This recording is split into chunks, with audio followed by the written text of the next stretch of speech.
श्री गोपाळ कृष्ण भगवान की जय. लीला नंबर 114. भांडे भेदन स्थानाजवळ भिक्षुकांच्या भिक्षा अन्नाचा स्वीकार. एके दिवशी सर्वज्ञांना सकाळचा पूजावसर झाला. मग सर्वज्ञ म्हणाले, बाई, आज तुम्ही आमच्यासाठी स्वयंपाक काहीच करू नका. आम्ही आज महात्म्यांनी आणलेल्या भिक्षा अन्नाचे जेवण करू. बाईसा म्हणाले, हो बाबा, तो दिवस द्वादशीचा. बाईसाहेब मुख्य करून दोघे सर्वजण भिक्षेला गेले. एक दोघे भिक्षा घेऊन परत आले. सर्वज्ञ भांडे भेदनाकडे गेले आणि तेथे बसले. भक्तजन तेथे येत सर्वज्ञांना झोडी दाखवत बाईसाहेब ज्यावेळी भिक्षेला निघाल्या त्यावेळी जाताना त्यांनी महादाईसाला सांगून ठेवले, रुपे, मला सर्वज्ञांनी स्वयंपाक करायला मनाई केली आहे, पण भिक्षेत काय येईल आणि त्यात सर्वज्ञांचे जेवण व्यवस्थितपणे कसे बरे होईल, म्हणून तू असे कर, थोडेसे तांदूळ शिजून भात घेऊन ये. त्याचप्रमाणे महादाईसाने चांगला भात शिजवला व घेऊन आली.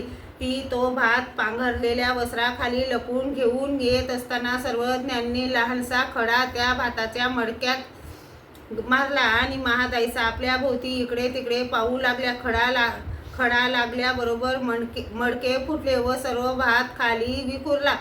ते बघून बाईसा म्हणाल्या, कट बाबा, सर्वच भात वाया गेला. सर्वज्ञ म्हणाले, बाई, आम्ही तुम्हाला मनाई केली होती ना, आम्ही नेहमी तुमचेच भोजन करावे, यांचे आम्ही कधीही स्वीकारू नये. मग यांनी काय मरावे? बाईसा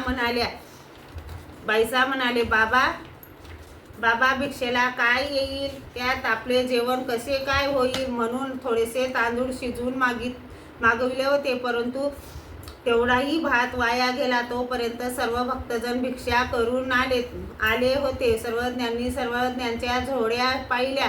बाईसांकडे सर्व झोड्या दिल्या. बाईसांनी त्यातील चांगले पदार्थ सर्वज्ञांसाठी निवडले. सर्वज्ञांसाठी ताट केले. भक्तजनांना एकत्र बसविले. एका वेगळ्या स्वच्छ दगडावर उरलेले भिक्षान्न घातले. मग सर्वज्ञ जेवण करताना कपाळावर श्रीफळ ठेवून म्हणायचे, हा पलीकडे अस्पष्ट असा कोण हो? टेकड्याआड दूर अस्पष्ट असा दिसत आहे तो कोण हो? जी हा देव किंकरू वानरा. पुन्हा तसेच म्हणायचे, हा पलीकडे अस्पष्ट असा कोण हो? भाताच्या ढिगाआड जी हा देवकीदास मंडळी. सर्वज्ञांनी क्रमाक्रमाने सर्वांना असेच म्हटले. असे विनोद करीत सर्वज्ञांचे जेवण झाले. गुन्हा केला, विडा घेतला. मग सर्वज्ञ गुंफेकडे गेले. श्री गोपाळ कृष्ण भगवान की जय.